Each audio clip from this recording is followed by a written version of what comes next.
Braavos is the wealthiest and likely the most powerful of the free cities of Essos. City is also known as Braavos of the Hundred Isles and the Secret City, a name also attributed to the city Nefer, the last remaining city of Ankai. Additionally, Braavos is sometimes referred to as the bastard daughter of Valyria. City sprawls across 100 islands in a vast lagoon. The nearby mainland is mostly marshland, whilst the seaward sides of Braavos are protected by tall, mountainous islands, which form a semicircle around the city. The stony ridges and steep slopes of those islands are covered with soldier pines and black spruce. The Braavosi do not cut down the trees, instead using them as windbreaks. There is a stretch of land to the south claimed by Braavos, the Braavosian coastland. The western coast of Lorat Bay is also under Braavosi control. Unlike the other free cities, Braavos was never part of the Valyrian freehold. The youngest of these cities, Braavos was founded by escaped slaves fleeing the grasp of the freehold. The slaves rebelled on their way from Valyria to a new colony in Sotorius, took control of the ships and turned north instead of south, traveling as far as they could.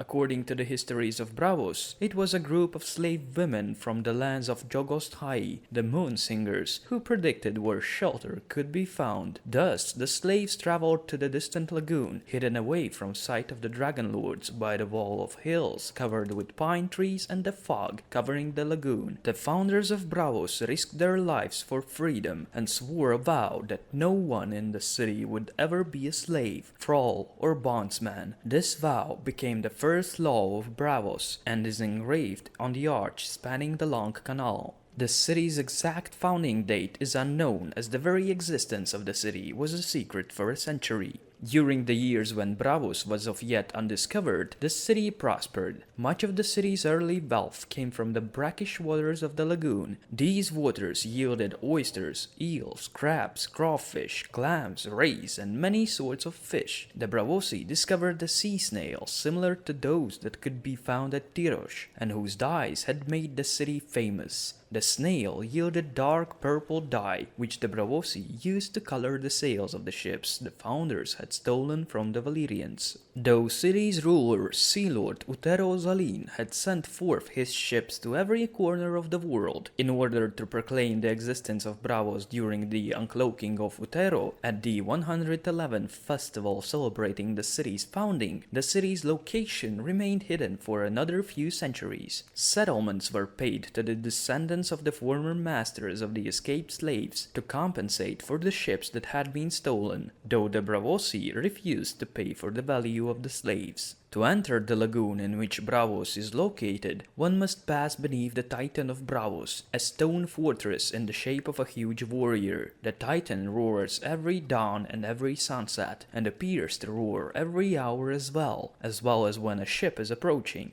Its roar can be heard across the city, faint but capable of waking the sleeping city. Just beyond the Titan is located the Arsenal, a vast shipyard where a warship can be built in a day, and which is warned by the Titan.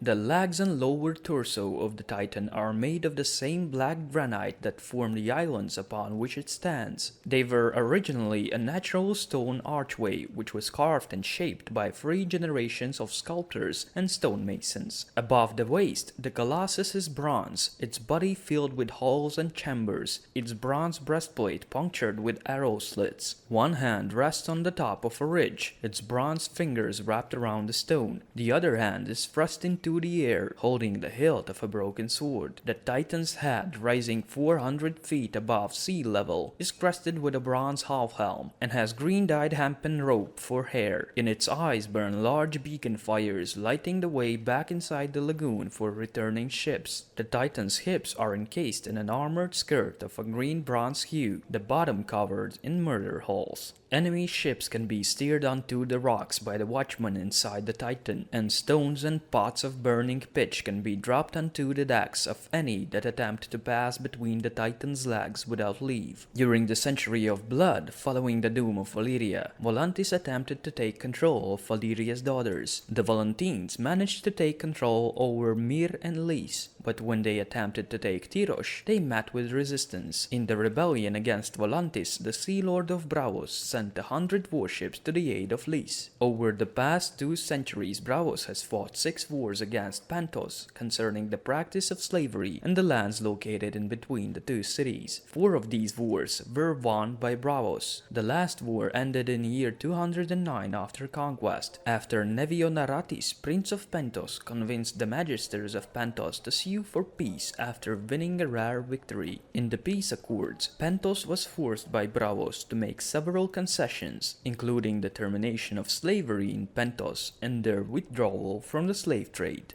At one point, King Aerys II Targaryen announced he was going to bring the Titan to its knees after a dispute with the Iron Bank. However, Tywin Lannister, the Hand of the King, settled the dispute by repaying the loans made by Aerys' father, King Jaehaerys II, with his own money. After Robert's rebellion, the last 2 surviving children of Aerys, Prince Viserys and Princess Daenerys, were taken to Braavos by Sir Willem Darry and 4 other loyal men, where they lived in a house with a red door. While they were staying there, Willem signed a secret marriage pact with Oberyn Martell. This betrothed Arianne, the daughter of Doran Martell, Prince of Dorne, to Viserys, in return for Dorne supporting Viserys' claim to the Iron Throne. However, Willem fell ill and died soon after. After his death, servants stole the money remaining to the Targaryens, who were forced to leave the house. Daenerys and Viserys began to wander the free cities, although they visited Braavos at least once more during later years. Braavos is a flat city of stone architecture and granite monuments. The streets are lined with houses made of grey stone, built so close that they lean upon one another. Some houses are built above waterways. They are usually slim buildings with peaked tile roofs, raised 4 to 5 stories tall. As the water from the lagoon is brackish and briny, and the canal water is not drinkable without first boiling it, the Braavosi have built the Sweetwater River to supply themselves with clean water, a grey stone roadway traveling from the south, looming above the canals and houses. It brings fresh water from the mainland across the mudflats and the briny shallows. Rich men pipe it directly into their homes, while commoners fill buckets at public fountains. The Sweetwater River ends at the Moon Pool, a fountain by which Braavosi often duel at night. Several of the best alehouses, inns, and brothels of Braavos are located nearby. The Sea Lord's Palace is the seat of Ferrego Antarion, the Sea Lord of Braavos, a member of House Antarion, a noble family of Braavos. The Sea Lord of Braavos is the ruler of the free city of Braavos. The office is not hereditary. One of Braavos' citizens is chosen to be Sea Lord by the city's magisters and keyholders through a convoluted and arcane process so intense that it is described as knives coming out. Once chosen, the Sea Lord serves for life, but some will try to cut that life short to effect a change in policy. Thus, by Sea Lord's side, there is always the first sword of Braavos, thought to be the finest swordsman in Braavos. However, he is often chosen because he is the most observant of the Braavosi and most able to protect him from threats seen and unseen. Thus, the day the old first sword died, the Sea Lord of Braavos sent for Syrio Forel.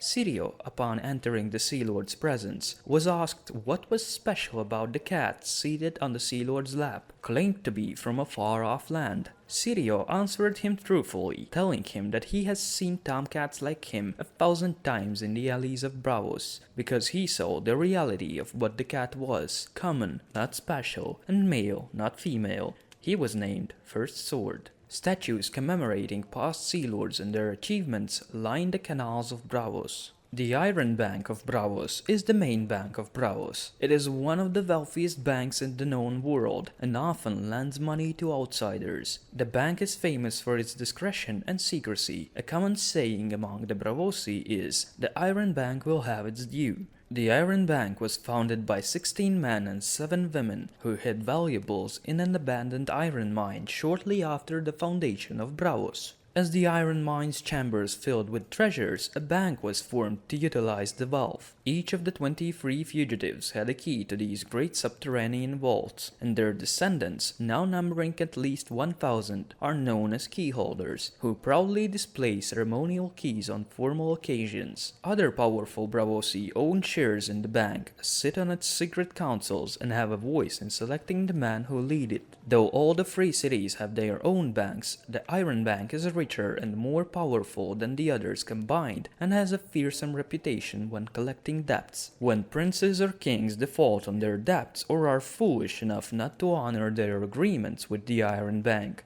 the Iron Bank supports new princes and kings to appear. These new princes and kings then honor the previous debt along with paying back the money the bank loaned them in claiming their new power, lest they suffer the same fate as their predecessors. Tijones Torres is a representative of the Iron Bank of Braavos. The drowned town is the eldest part of the city. The town has fallen into the lagoon there, and only the domes and towers of the old buildings are visible above the surface of the water. In the higher part of the half-submerged buildings, some of the poorer people still live. Scattered throughout the city are small wharves and landings for fishermen and ferries. Though the city is served by 3 main harbors, the Chekwi port, located directly behind the arsenal, where ships arriving in Braavos have to submit to inspection by the Sea Lord's customs officers upon arrival in the city. The Purple Harbor, located in the north of the city, beneath the towers and domes of the Sea Lord's palace, a harbor for Braavosi ships only, and the Ragman's Harbor, also called the Outer Harbor, located in the west of the city, where all foreign ships are allowed to dock. Ragman's is poorer, rougher, dirtier, and noisier than the Purple Harbor. All gods are honored in Braavos, and therefore there are many temples and shrines to be found in the city. Most of the temples are located on the Isle of the Gods in the center of the city. Amongst them is the Temple of the Moon Singers, who led the original Braavosi refugees to the islands. Theirs is the biggest temple, built of white marble capped with a silver dome, milk glass windows showing all the phases of the moon, and a pair of marble maidens flanks its gates. Other temples of note are the Temple of the Father of Waters, which is rebuilt whenever he takes a new bride, the Temple of the Lord of Light, built from red stone. On top of its great square tower is an iron brazier 20 feet across to contain a great fire. The Sept beyond the sea is only visited by Westerosi sailors following the faith of the Seven. And then there is the House of Black and White, where homage is done to the many-faced god. Priests and acolytes' sleeping cells are located on the first level beneath the main floor. The sleeping cells for the servants are on the second. The Holy Sanctum lays on the third level. It is a restricted area. The third level contains the many faces collected by the house. The faces are hung on the walls and are used as disguises. In the center of the main room, on the main floor, lies a pool 10 feet across. Statues of gods stand around the room. There are statues of 30 gods in all representing death in different religions. There are no services or songs of worship within the temple. The visitor can visit the pool, the gods, even ask for a priest, and then the visitor can stay there as a face. The religious order fills the fountain with a poison, so that drinking from the fountain leads to a painless death. This is sometimes referred to as the gift of the many-faced god. A phrase associated with the cult of the many-faced god is Valar Morgulis, translated from High Valyrian as all men must die. The traditional response to this is Valar Doheris, or all men must serve. According to the guild, the god is present in many religions, all under different names. For instance, they claim it is called the Black Goat in Kohor, the Lion of Night in Yiti, and the Stranger in the Faith of the Seven. Followers of Him of Many Faces consider death to be part of the natural order of things and a merciful end to suffering. For a price, the guild will agree to kill anyone in the known world, considering this contract to be a sacrament of their god. The price is always high or dear, but within the means of the person if they are willing to make the sacrifice. The cost of the services also depends on the prominence and security of the target. An elite group of followers within the house, the Faceless Men, are trained to perform this task. An assassin only accepts an assignment if they are unfamiliar with the target. The assassination technique of a faceless man must not be haphazard.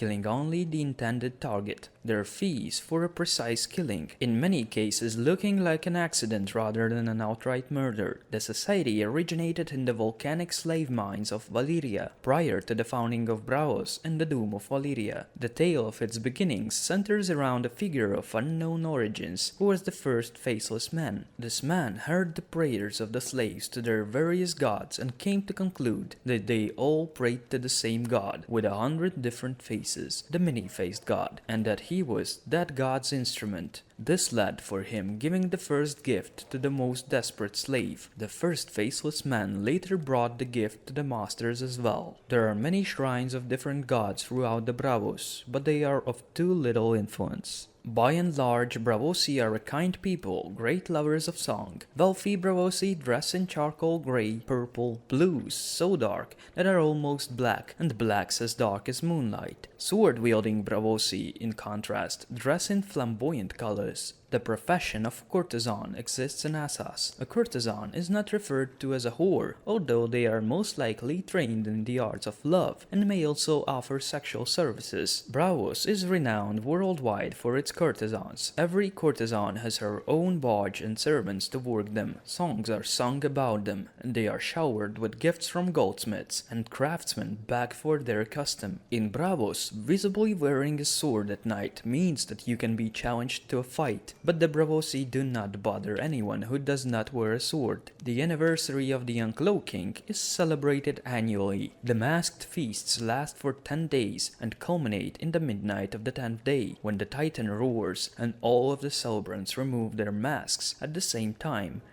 Though who knows, as some faces may be masks as well. Thank you for the attention. See ya.